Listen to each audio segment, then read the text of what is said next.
All right. Awesome. I will share it out in just a moment. I have no answer yet from Chris Tarr. I guess he's not going to be here. Oh. He was almost one of my first demonstrations of this at Wisconsin Broadcasters when we first debuted this. He was quite pleased and impressed.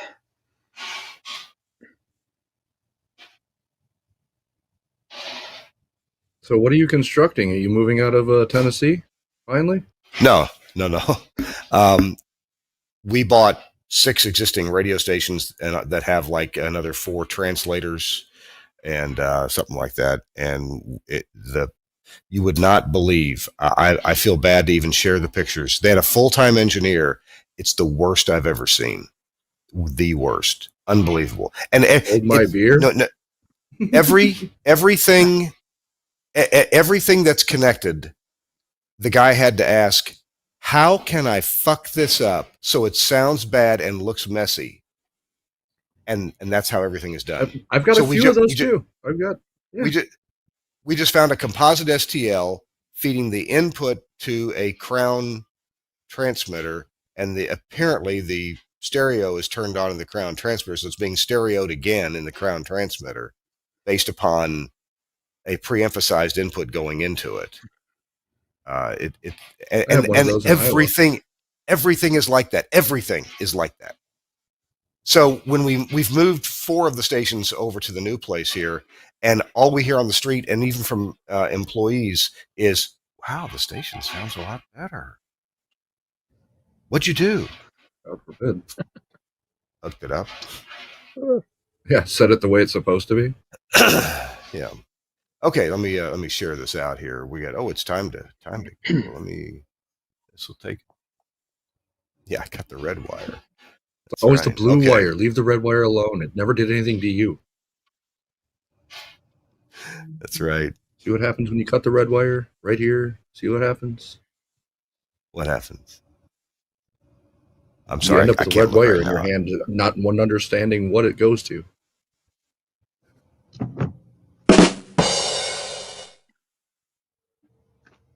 Let's.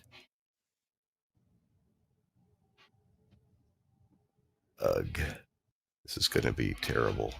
The usual nonsense from Facebook. There we go. Post and leave. And back to Kirk. We'll be done with our distribution craziness here in just a moment. Share this over to the broadcasting club.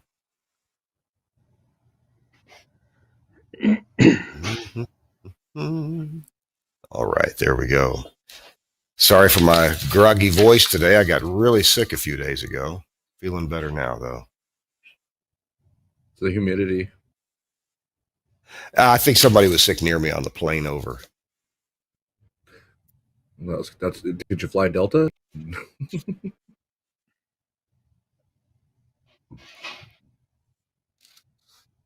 All right. Are we all here? Okay. Present. Okay, good. All right. Sorry if the lighting looks funky. It's the best I can do at the moment. Hey, everybody in the network. Glad you've joined us live. We're just about to start This Week in Radio Tech.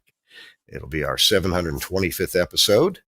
Suncast is standing by at the controls. Looks like Chris Tarr will likely not be here. I haven't heard from him, but that's okay. We have 2 guests. Surely if we had a 2-hour show, we could probably fill it up. But we have 1 hour. So here we go. It's episode 725 in 3, 2. Hey, welcome into This Week in Radio Tech. I'm Kirk Harnack, your host. Delighted to be here. And yeah, delighted to be where I am. Yeah, I know I'm a little bit lucky. I'm here in Hawaii. I'm on the island of Maui. Where town am I in? I think I'm in Wailuku or Walaheawa or something like that. Anyway, I'm on Lono Avenue in a 4-story building at the location of 6 radio stations. We're moving 6 stations over here, plus a couple of translators and some HD channels. Altogether, 8 programs coming out of this place. It's Akamai Broadcasting. we'll have some details on that. Next week, we'll be talking to my buddy engineer, Russell Lafferty, about some of the challenges that we have faced in putting these stations, moving them, and kind of putting some new things on the air. Okay, enough of that. We've got a really fascinating show today for you engineers who are really into things. A lot of the stuff goes, I don't know, not over my head, but I appreciate understanding it. And I'm going to try to get an understanding of it today.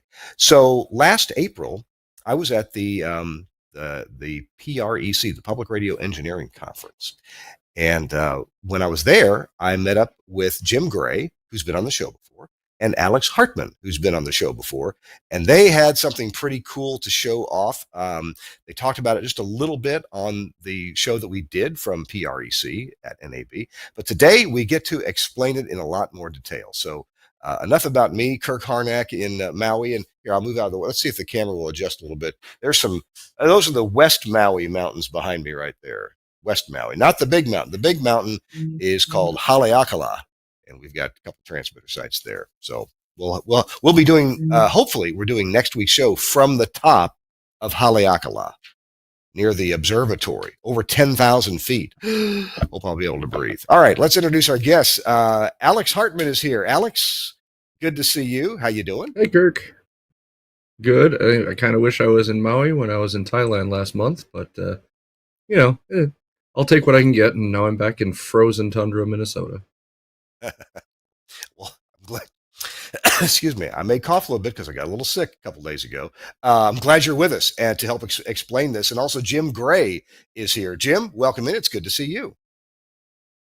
Thanks. Good to be back. And I will second Alex's opinion that, yes, it'd probably be better to be where you're at. We had a wind chill of 15 below yesterday here. So, yeah, it's chilly. I thought it was a big deal. Yeah. We had some I snow went from at my 90 house. degrees in Thailand to that. Oh man. Well, tell you what, give us a little intro here. Who wants to tell us, what is this topic we're talking about? I heard the word babblefish, and if you Google babblefish, you get a lot of, language translation information. Right. But maybe you're doing some language translation. That's exactly it. The theory of the babblefish is the babblefish will speak all languages. And that's a lot of what we're going to show you and talk about today. Optimized Media Group, our company, at its core is an integrator. We have built studios and maintained studios from everything from small single commercial stations to large clusters to public radio networks and things like that.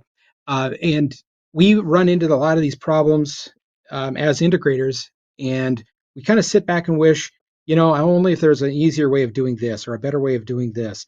And I think back to the days of when you would run into a problem and there's a solution for this problem, so let's make a solution for the problem. Mark Persons was famous for doing that. I think he was on your show not too long ago after he was introduced there.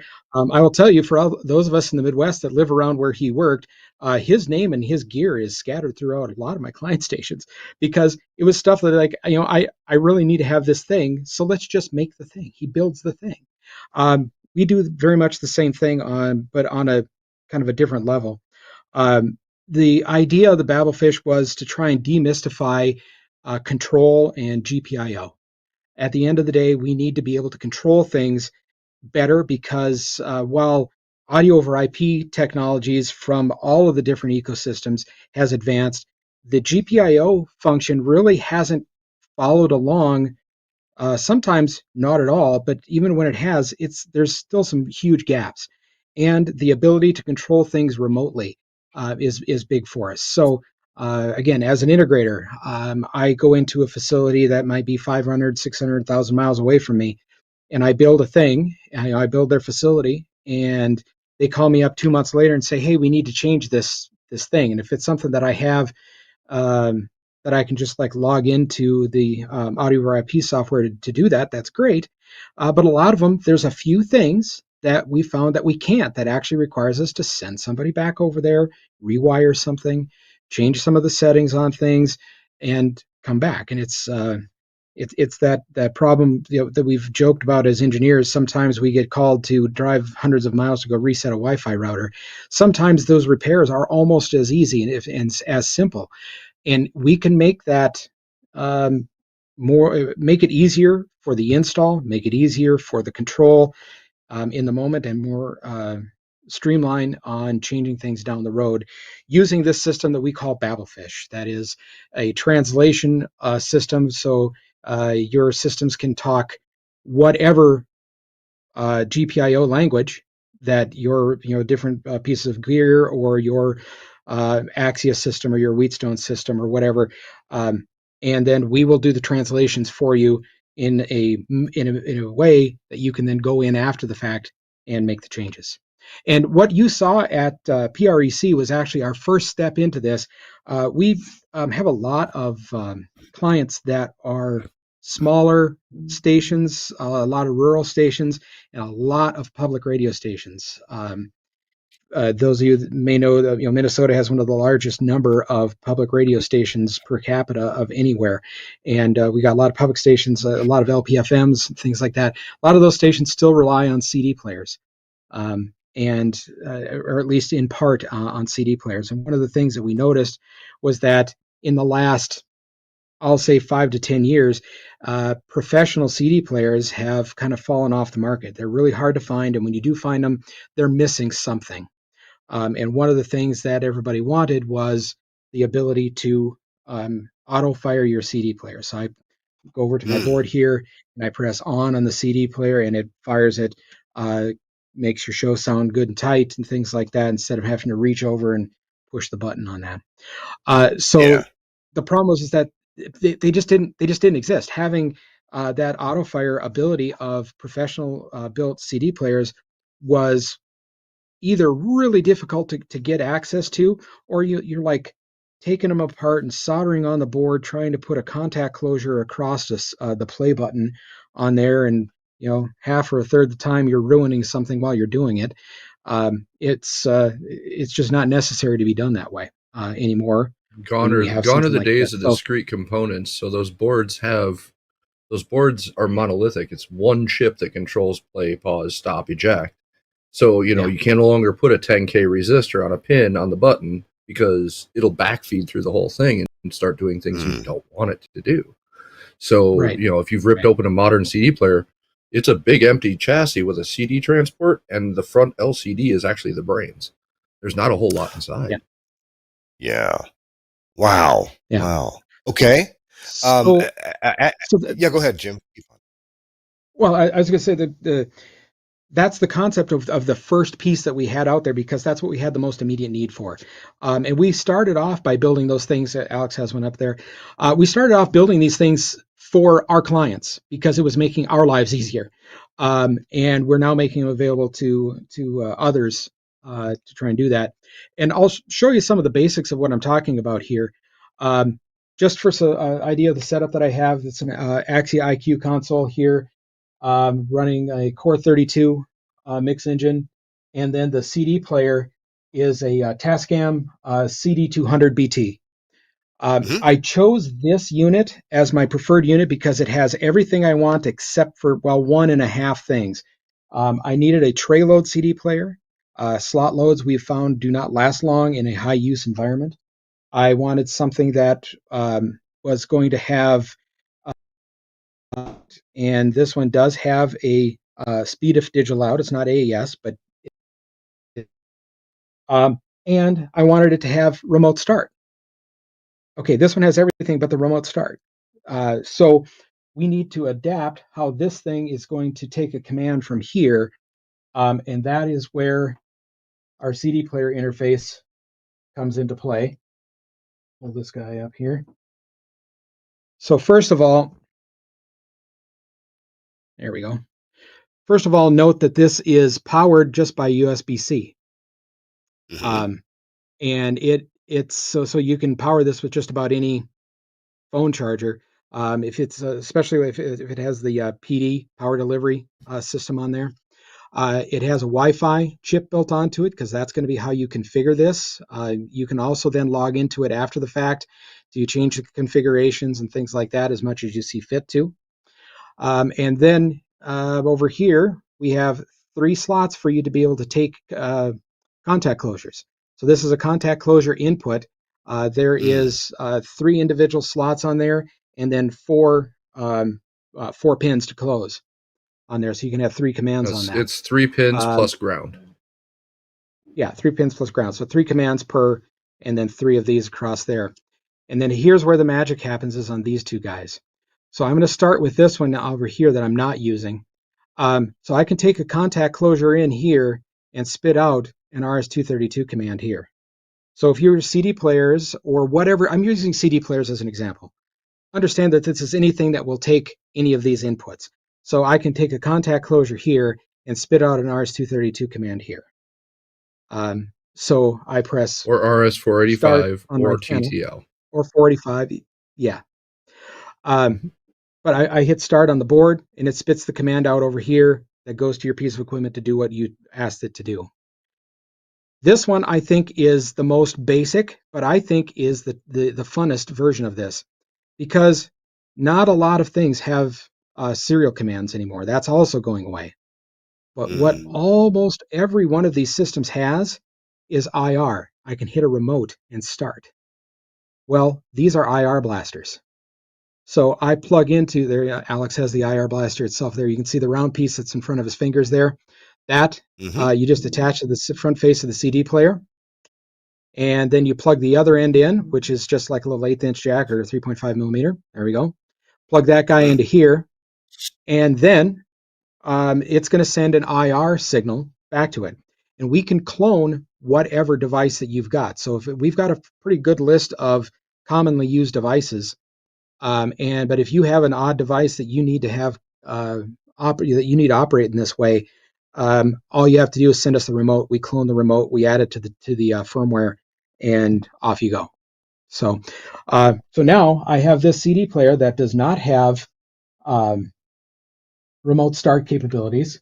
And of course, my speakers have shut off since then. So stand here just a second. There we go. So I'm going to queue up a song here. Track 12 of Bad Religion. And now when I hit on my IQ console, there she goes. And that fires it from here. Perfect.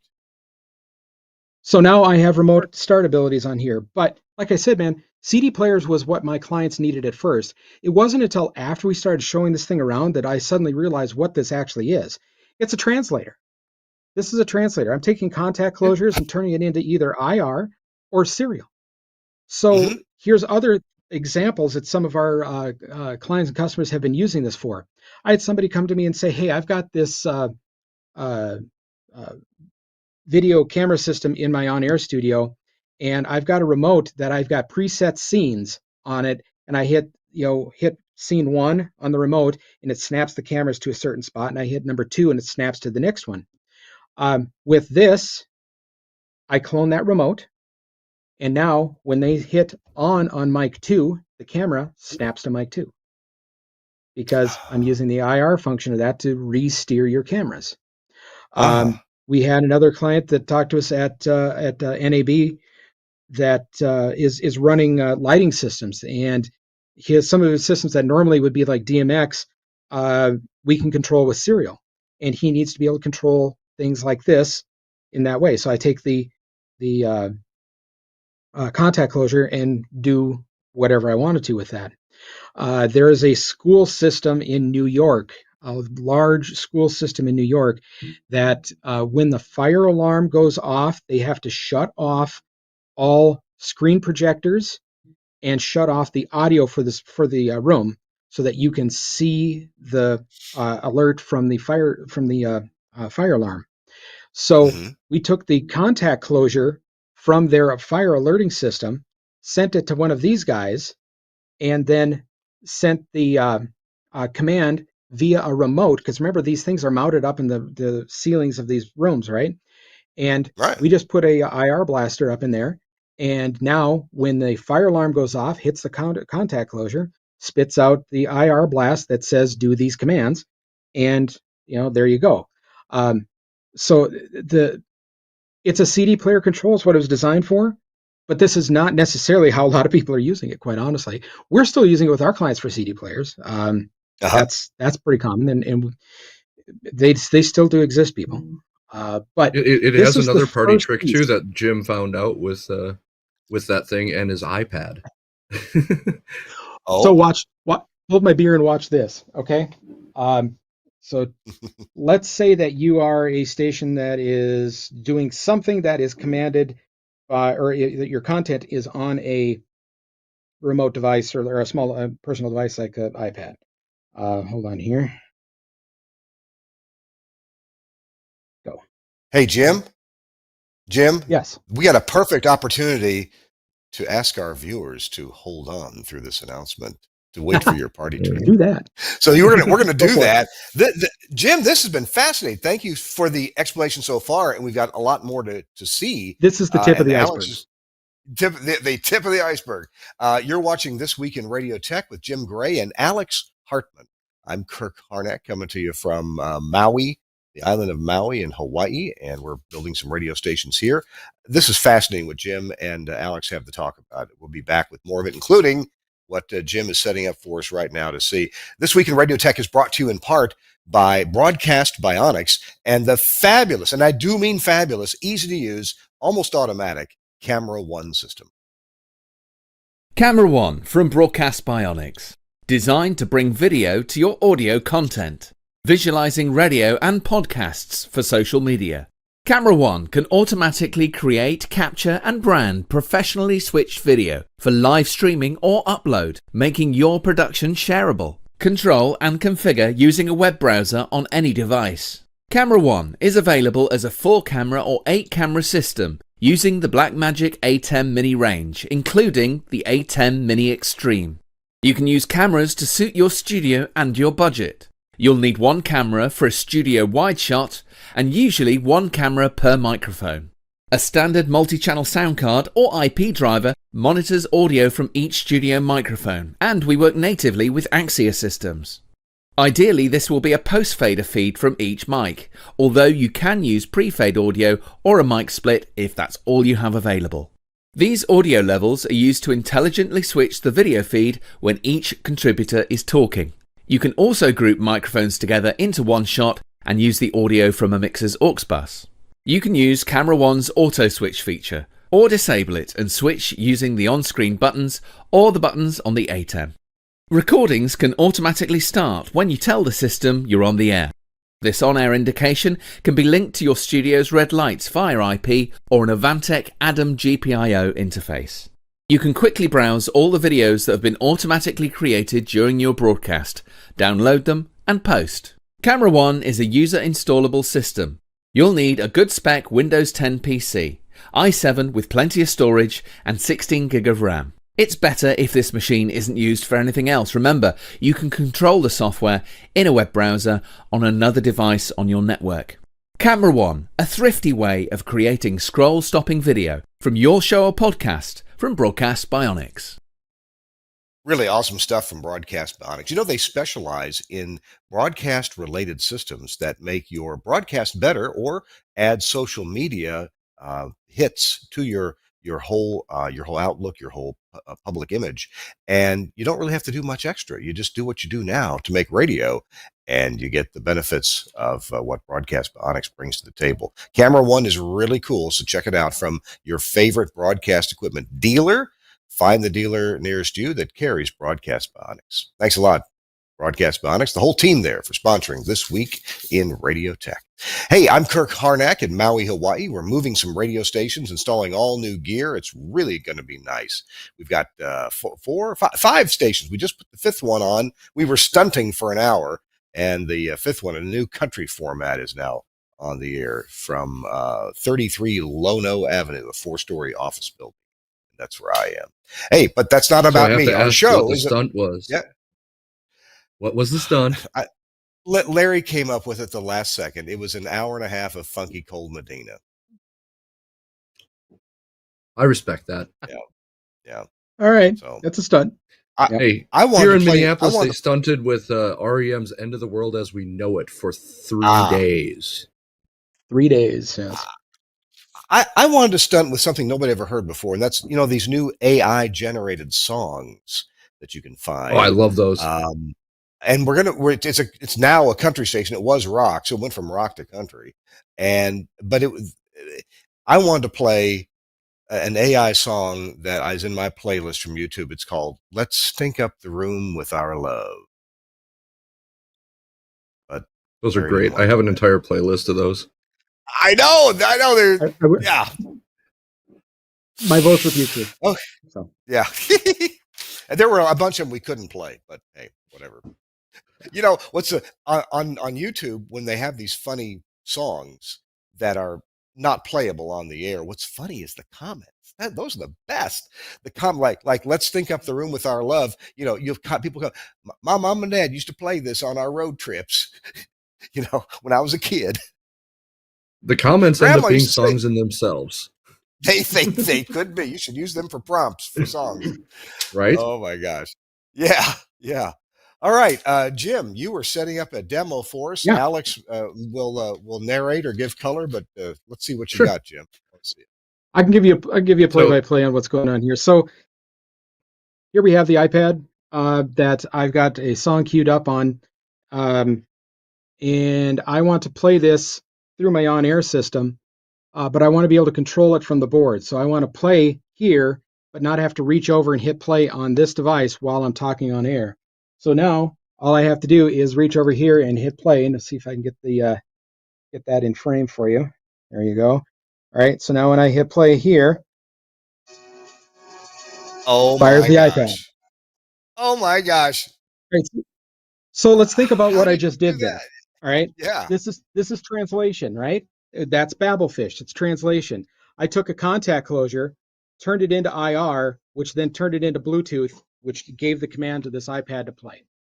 It's translation. Because the CD player has a Bluetooth receiver in it that's paired to this iPad. So the CD player is the intermediary on this one. Yeah.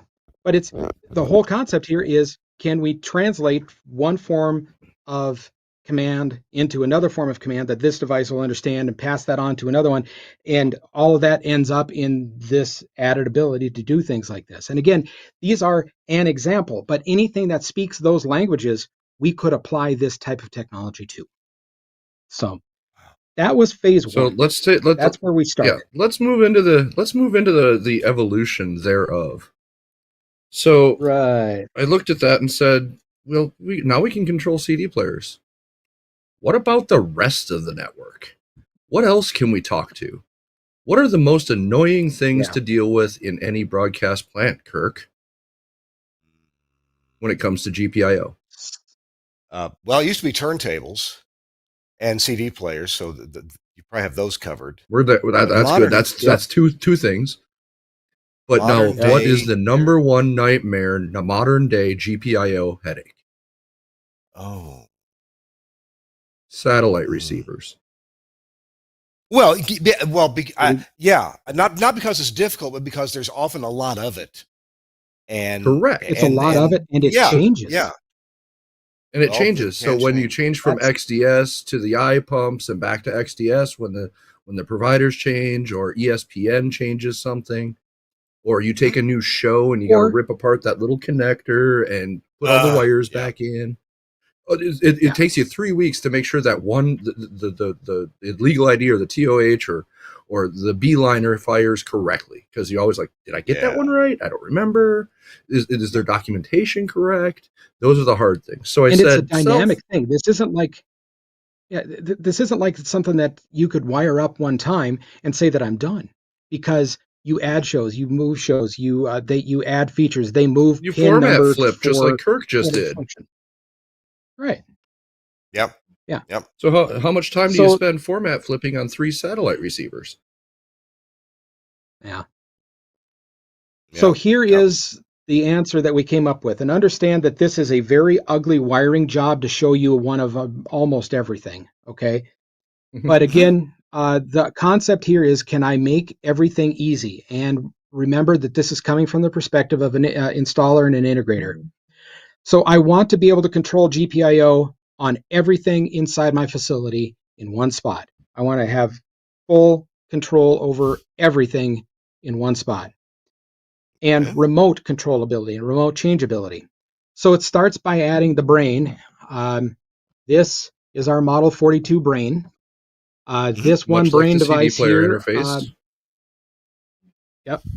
Yeah, it's got the Wi-Fi that you're going to use mostly just for its initial configuration, and then it will plug into your office network thereafter, so you can have access to it from there. There Or are your 3 AOIP buses that network, are across here. Yeah, or your AOIP network, yeah. But 3 buses that come across here. Each one of these buses will control 8 devices that I'm about to show you. So each one of these Model 42s would control 24 devices. Oh, wow. And they are in a chain. So you will go one and just keep chaining them together as you go there. So let's start with that satellite problem that Alex just talked about. We had a client that it was a 6-station cluster that did a physical move inside of their own facility, and we had to rewire all of their satellite receivers. And I'm trying to remember, Alex, how many did he have? 7. Gary, seven receivers? Yes. Okay. All right. So 7 receivers, An each of those would ESPN have affiliate with everything. Okay. Yeah. Maximum. It took us days. Yeah, it took us days just to get the audio over IP, or no, excuse me, the GPIO for the satellite receivers figured out. We went in here with this system and in about 3 hours redid the entire place, and now we have full control over it. But it starts with Wow. this Well, and guy right here. here's the example of what happened here is that the Premier changed from XDS to the Wegeners. Well, the Wegeners are pin compatible. They are not the same. So, you sit there and you futz with the Winford engineering thing and make sure you got your wires in the right spots. But, the XDS had, trigger 1A, and then they have 1B. But on the iPump, it's 1A common. They're not the same. So, yes, screwed around for that for a long time, and that was the genesis of these little things. And I said, I can make this happen. These little things right here are exactly my answer to that. So this is what we call the Sputnik, DB37, because it's for satellite receivers. The Sputnik. I gotcha. Yeah. Which is why it's got Sputnik. All right, so does that just bring the closures out to RJs, or does it transform them in some way to something serial? It transforms. No. Okay. Yeah. So the entire, so it goes back to the all brain 37 board. pins are now accessible. You can now talk to it through the Model 42.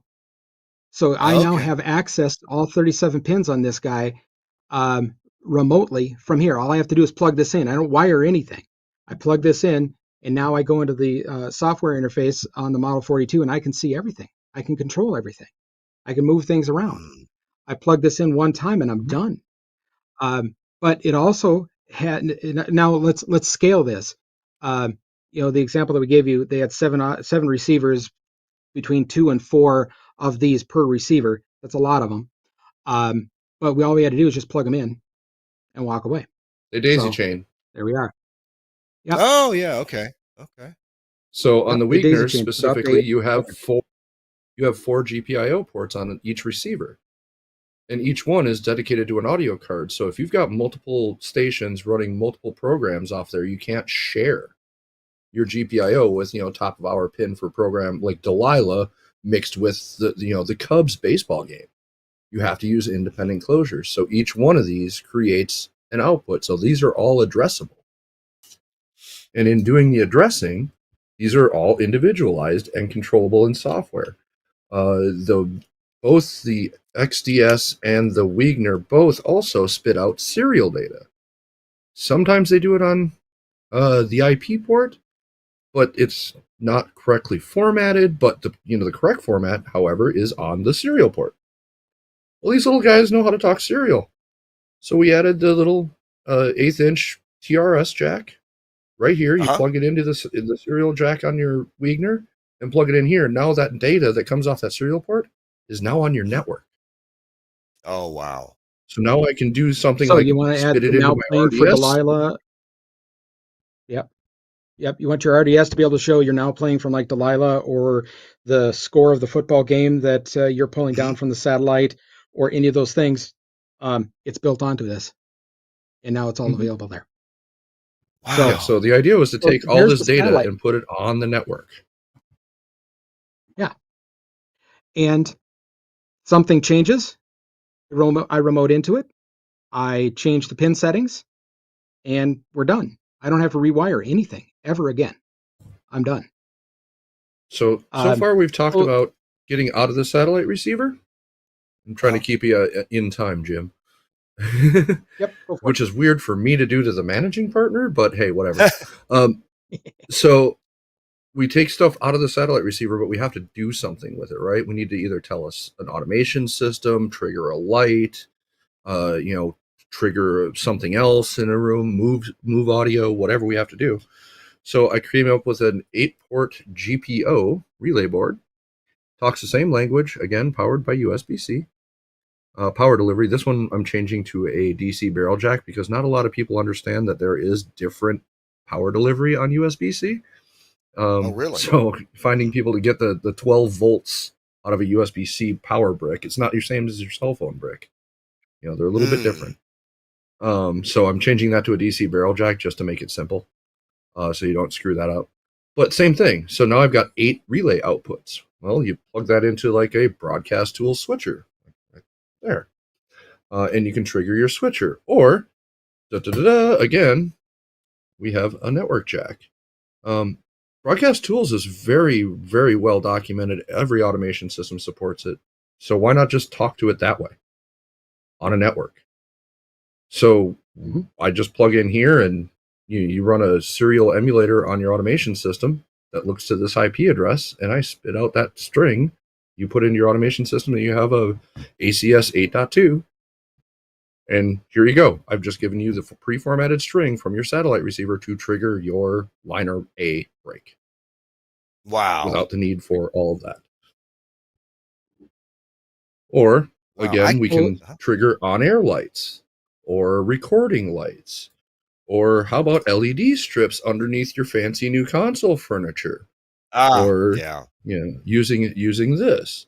This is all available, and they all follow each other internally to the brain. Okay, on this board, I can say pin 41 or pin 28 of my satellite receiver 1 is going, or I'm going to say actually the reverse. Sorry, relay 1 is going to follow pin 28 of my satellite receiver. So when satellite receiver pin 28 fires, this relay will also fire. So I can do that all internally without any external software. The network jack also lets you into, remember that protocol I was telling you about, Kirk, called MQTT? Yes, I remember that. This whole thing speaks MQTT. So if you can talk to that, which is very universal, very well documented, you can make it do anything, and all of that data is available through MQTT. So I can just send a command to MQTT, or just a TCP string, or if you are an AOIP house, emulate the string that the GPIO sends. Just push it out there using something like Node-RED. So there's a lot of intermediary. This is where the Babelfish thing comes into play. We're using a lot of different translation systems to translate what seems like a simple, stupid function like turning on a light switch through button pushes, or automated button pushes, or commercial brake triggers, or underwriting, or door latch alarms. Physical security can also do this. They're just closures, right? Nothing more than a light switch, but you need to put it somewhere. So that's what all these little problem solvers do. So we have one for the satellite receiver. And what if you do have, you're not a big enough house you're starting your AOIP lifespan, getting into that world. You got a couple of Core 32 studios, smaller, mom and pop kind of place. You're very familiar with that kind of lifestyle. Sure. But you still need a copy of like iProfiler or something like that, right? And you need to skim. Sure. How are you going to turn on and off that skimmer? Well, I made one that plugs into an X node. Oh, yes. I was going to ask about that next. Okay. Yeah. So this one is pin compatible with an X node. And so I can trigger X nodes. So iProfiler GPIO or any of that function. Then I made one specifically for our friends in the South there with the banjo. This is for WheatNet. So the WheatNet's a little bit more difficult because they can make anything an input or an output. So I had to opto-isolate all of this. But again, same bus mechanism. I can go, in, out, I can daisy chain devices, but I can also have the two RJ45s on the back of any Wheatstone blade, plug them in here, talks the same. So any of that stuff. And it's all in the network. And here's an example that we've seen out in the field. Let's say I've got a Wheatstone facility, but I want to be able to use a Telos phone system. And how am I going to interface those things? So here I have an example of the banjo here that we plug directly into the blade, and then here is the GPIO that's going to control the Telos phone system. So now I'm translating pin for pin from one to another. So I can pass stuff back and forth. It's all translations. On that short green cable, what is traversing? What protocol is traversing on that short green cable? It is SPI. High speed SPI bus serial. Yep, it's chip to chip. So you'll love this one, Kirk, and I'll get Suncast to zoom in there. This is my Axia adapter. We call it East Wind. That is so. So we thought that would be kind of fitting for the homage there to Frank. The Babelfish baton is our relay board, and this is output. Baton, of course. Notice whose name's on there. Yeah, Leif Clayson. Yeah. Yeah. So the genesis of this started a number of years ago. Leif Clayson's a good friend of mine. You guys may know him from the Omnia 9 fame. He called me up and said, "Hey, I want to control all of the lights in my new house, but the only way I know how to program that stuff is with a PC. He's a Windows guy, right? Yeah. Makes Windows apps, right? Or embedded systems like the Omnia 9. And I said, my friend, you needed to learn what a microcontroller is. And so I sent him a little box full of these. And it's just a ESP8266 little dev board, nothing special. These are like $3 on Amazon. Okay. So I sent him like 5 or 6 of those and some resistors. And I said, here, you get to be my kid now. Here, learn what this does. And we created a monster because this is where his brain went. Oh, and that is what? So his microcontroller that's the Model system. 42, that's the brain. Yeah, this is the brain. He has gone into. I come up with these ideas of what I want to do, and he's like, "Oh yeah, I can do that, no problem." He has gotten so good with these little microcontrollers. He has thousands of these things controlling his everyday life. He doesn't even actually have a real light switch in the wall anymore. It's just one of these. The little antenna that's on the little piece of wire there is that Wi-Fi or Bluetooth or something else? Yep, this is Wi-Fi. Yeah, Wi-Fi. That's Wi-Fi. So it's an ESP32 based system. So it's a microcontroller that natively has Wi-Fi built into it. And that's why we put it on the Model 42 is you have hardwired Ethernet. Everybody trusts this. This is always going to be reliable. But every once in a while you do need to get into it and configure it, or you have to dual home your networks, for instance. Say this side's on like an existing AOIP network and this side can go to your office network to manage it. So you can see what's going on, or you can trigger other devices. So that's kind of the point of having it. Now I've got 2 network adapters, right? So now I have dual home network on essentially an it is not essentially, it is an ESP32. Mine I optioned with a little OLED LCD and a rotary encoder so I can set the IP address and see debug information. Yeah. Guys, we got to take a quick break. We got to take a quick break again to hear from a really good sponsor. We're talking to Jim Gray and Alex Hartman about Babelfish. And when I saw this last April at PREC in Las Vegas, I knew they were coming up with modules to interface to different things and do different cool things. This is amazing what you guys have been coming up with. We got more from Alex and Jim in just a minute. This Week in Radio Tech, episode 725, is brought to you in part by Innovonics and a very useful tool. It's the Innovonics Model 677 Triple Tuner. Let's check it out. The 677 Triple Tuner is a monitor receiver in a compact half-rack package. It has 3 built-in SDR-based frequency agile tuners, each one programmable for AM, FM, or weather band reception. Each receiver has a balanced monaural XLR output to provide audio to an EAS monitor or off-air monitor throughout the broadcast facility.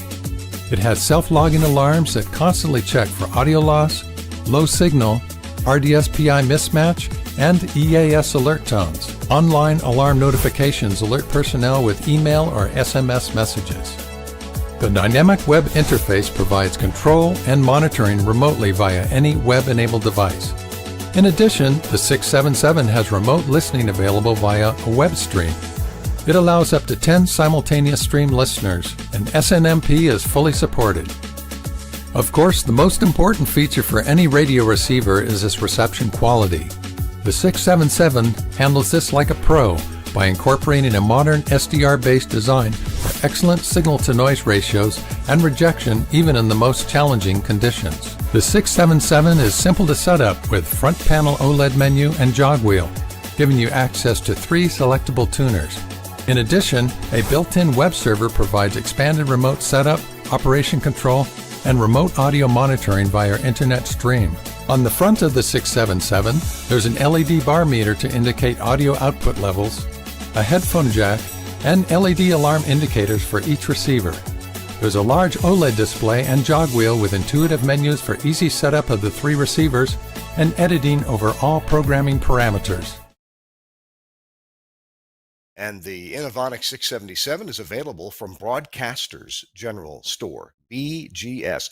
Their website, bgs.cc, bgs.cc, and you can call them at 352-622-7700. Great folks at Broadcasters General Store. They'll probably answer the phone right now, even though it's kind of late in the day on the East Coast.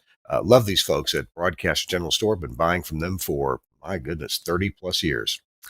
All right, it's This Week in Radio Tech. Jim Gray is with us, and so is Alex Hartman. Hey, Jim and Alex, these products, what brand name are they? I know they're called Babelfish, but is this part of Optimized Media or something else? It is. Yeah, this is under the Optimized Media Group name, and yes, we have a logo all over them. There. Oh, good. It's going to be under the OMG name. They are available through BGS, by the way. One of the things that you didn't ask yet, but I'm betting you're probably going to, is how much are these things going to cost? Again, we built these things for us, and we're willing to share this stuff out. And it's going to sound super cheap, but it's may not necessarily be.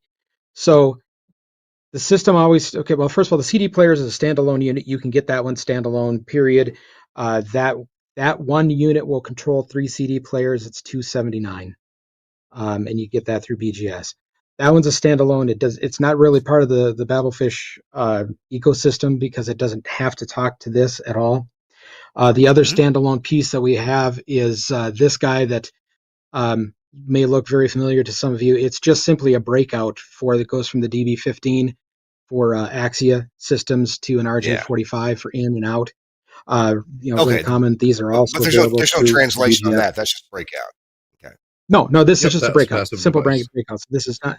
It looks a lot like our Eastwind, but it is not. But gotcha. These are also available from BGS. I will tell you, as an integrator, I go through cases and cases of these things, and we realized we can make them, so we did. So if you're starting off, you're going to start with the brain. And this is the most expensive piece of gear. This piece is $189. So one of these is $189. And then everything else that you see here, so the Sputnik, well, almost everything else. The Sputnik for satellite receivers, the Banjo for WheatNet integration, and the Eastwind for Axia integration, those are all $80. $80. And you never have to wire anything again. Nice. And then the baton is slightly more expensive because these relays are pricier. This is $100. So it's each individual piece is relatively inexpensive. Keep in mind, though, like if you're like, this is great, I want to do this to all my satellite receivers. You have 4 satellite receivers with 4 GPIO ports each. That means that you would need 16 of these to make that go. Yeah. So it scales. So I'll say kind of be careful in that. But in total, it's very inexpensive. I think each individual part is very inexpensive. With the And the CD config file is players, nothing more than a interface, text file. yeah. So I'm sorry, the Yeah, the config interface is there just a is simple text file. it's a simple text file. There's no online, there's no portal, there's no subscriptions, there's nothing. It's all local, all on the device. We didn't want to play that game because we're integrators. We hate dealing with that, waiting for password resets and crap like that. I'm done with that in my time of life right now. What was my password? Where are my pants? Did I put in coffee? Yeah, I don't need that in my life anymore. So we just went with, no, this is just a basic, simple text file that everybody can understand. The instructions are in the text file of how to do it, and it's all on the device. So there's no pretty web portal, there's no flashiness, because you're going to stuff this behind your rack and log into it every time you change a program, but that's about it. That's the whole point of these, is they solve your problem quickly. Right. Wow. And these are made for point of use. So, of course, these are all attached to the back of the devices, and then these are attached to the there, and then you can nodes. centralize this, or however you feel so moved to, wherever you want to place them. We are honestly, when we use these as integrators, I leave them bare like this, because it's added cost. We are going to have an option for cases. So if you want a pretty case to put it in, cool. What we see most often happening is like with The only CD one I players, can't put a case in, the only one I can't put a case on Eastwind. And I had that conversation with Catfish, because when he designed the X nodes, when he worked for Tesla, the connectors are too close together to actually put a shell on them. Oh yeah, yeah. So you can blame Catfish for why your DB15s never have a shell. Yeah, and honestly, it's not necessary. But if some people like cases, we'll give them a case. That's fine. But that's to your discretion. So that's what they are. I see we've just got a couple minutes left, so I just want to talk a little bit about what's next. So the 2 things that I want to bring up, 3 things I want to bring up. One is you tell me what's next. I have learned more applications for these devices than I intended them for, because we built them for our clients and our use. But when you understand that it's a GPIO translator, you tell me what you're going to translate and how you want to use that, and then we will put those, put that out there for you. So you tell me what's next. That's first of all. Second Actually, thing no, is don't tell that, him. Tell me. Yeah, well, good point. Tell me, and I'll tell Alex.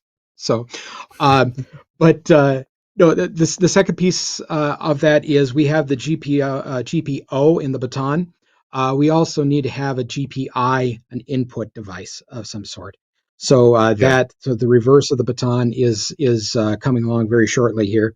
And then the third and final piece of this that kind of pulls everything together nicely is basically a simple serial server that can gather serial data and put it together and spit it out for things like, Actually, for example, you we talked missed about one that I already designed.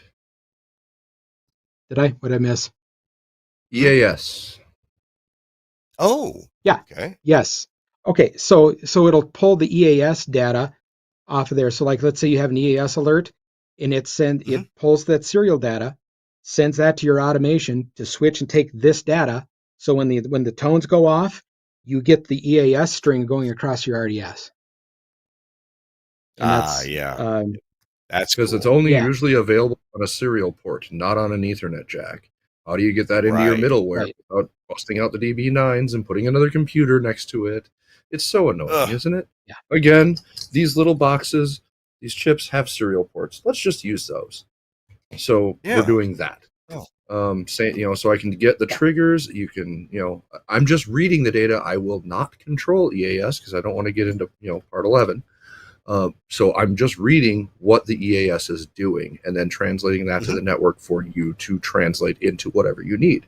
So if you need the alert text, it's an Amber Alert, a thunderstorm warning, tsunami, volcano because you're in Hawaii, that's on you. Did the closure come? Now you've got affidavits, how do you log EAS when the EAS forgets to log itself sometimes? Or does anybody remember the login because we've gotten rid of all of our engineers?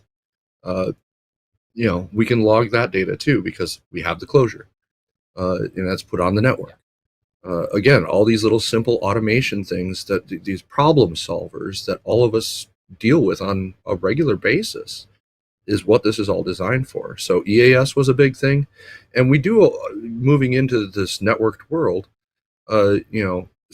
setting up Telnet SSH servers, cool, on your switches and routers, or web interfaces, or having that jump box that everybody has, that everybody logs into remotely using whatever remote desktop and then getting into the system. I've decided that I needed one of those for just network devices, serial controlled devices. So I made a 4-port serial server. Anybody who's gone and looked at how much those things cost from like Digi or any of the other bigger serial device companies, we're not going to do that. I mean, you've seen our pricing for all this other stuff, so it's going to be right in line with that. Because there's no need for it to be fleeced like that. It's a serial server. You're taking the oldest form of communication and making it Ethernet. Yeah.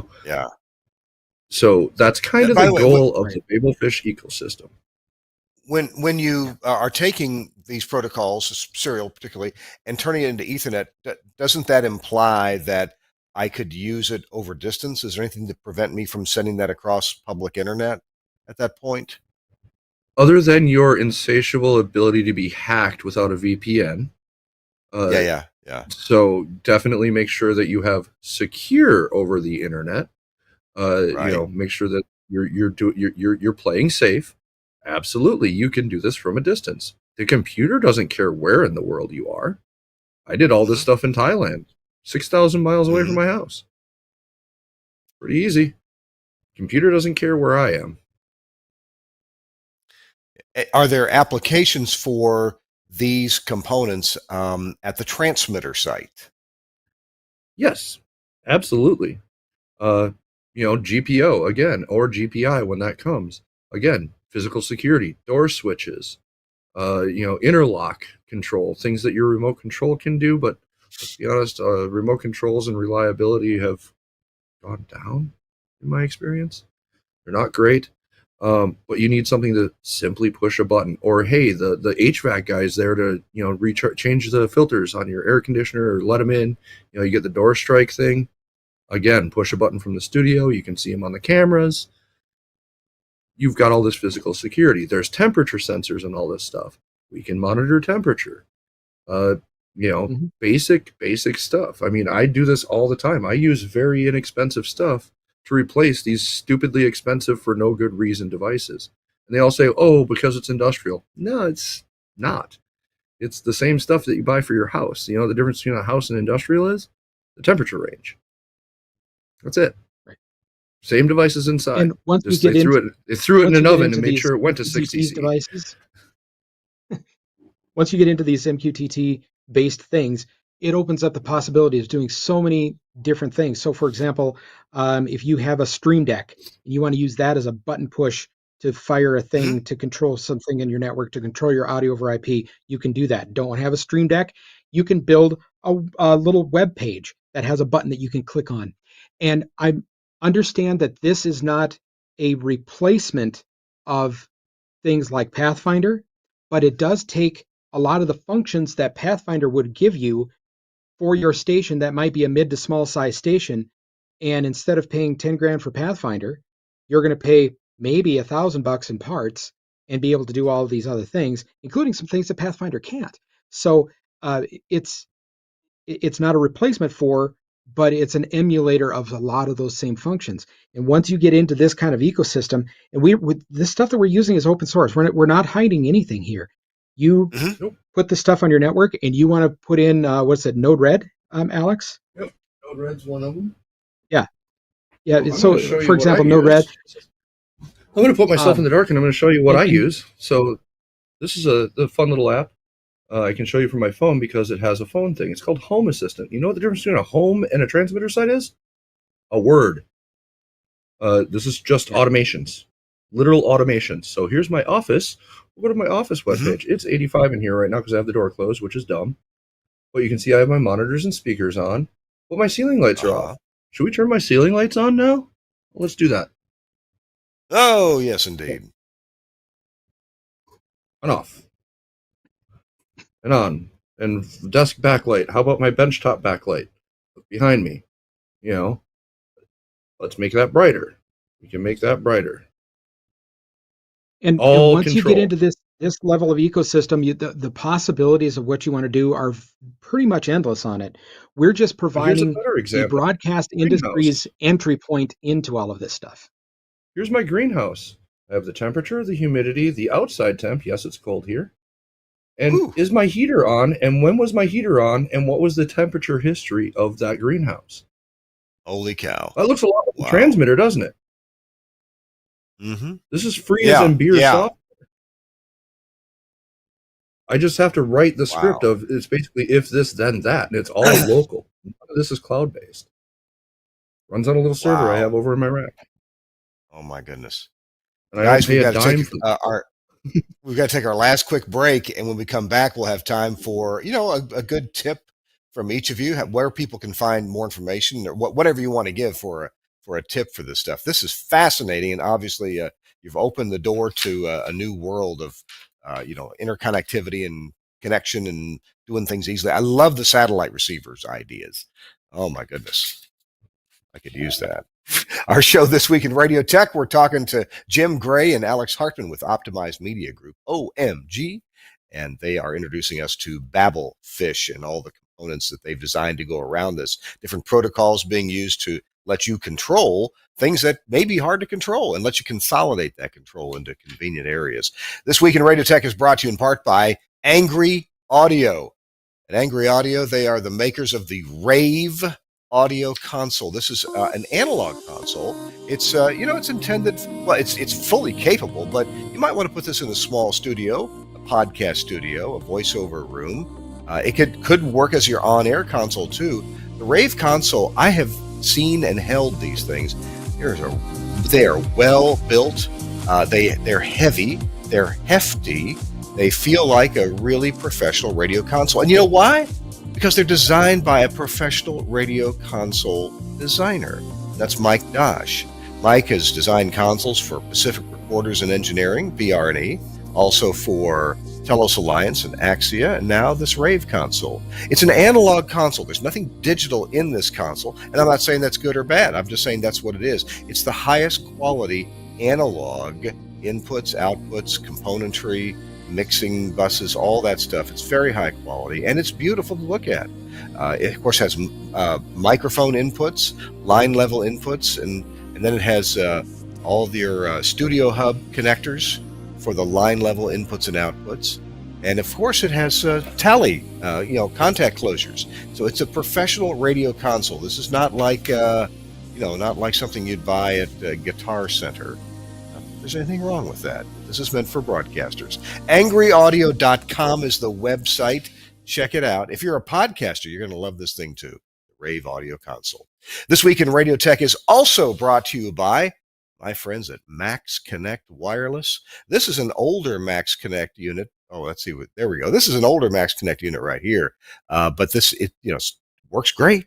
Gets us the data that we need when we need static IP address and prioritized 4G cellular data. We have used this very box to keep radio stations on the air, to put a station on the air when the fiber hadn't been run yet. We had a station in Memphis that Comcast went out for 4 days during pledge drive. This box right here kept them on the air with a micro MPX system for their STL, and it worked absolutely great. If you're doing remote broadcasts and you need reliable internet in the midst of 60,000 fans, well, you've got that. And Max Connect, this is what's on the screen right now. Max Connect has some new solutions that integrate different kinds of internet delivery, with LTE being part of that. And the best thing to do, well, you can go to their website at Max Connect. I know it's spelled funny because internet. Go to Max Connect and check out this diagram and the description of what they can do for you. But also, you can give them a call and talk to them about, hey, here's what I need to do. I have a transmitter site. I have a remote studio. I have whatever. And they will help you figure out the right solution. They also work with different carriers, as shown on your screen, AT&T, Verizon, and T-Mobile. Thanks a lot, Max Connect. Josh Bone, what a brilliant guy and a brilliant company, Max Connect Wireless. Check it out. Appreciate their sponsorship, too. All right, we've got just a few minutes left. Jim and Alex, we're going to see if you have some final parting words for us. Let's see, who's going to draw the short straw to go first? Well, I see it. Alex looks very ready. Go ahead. Jim, what were you going to say? We'll go back to your go back to your sponsors real quick. We're completely compatible with Max Connect and the Rave console.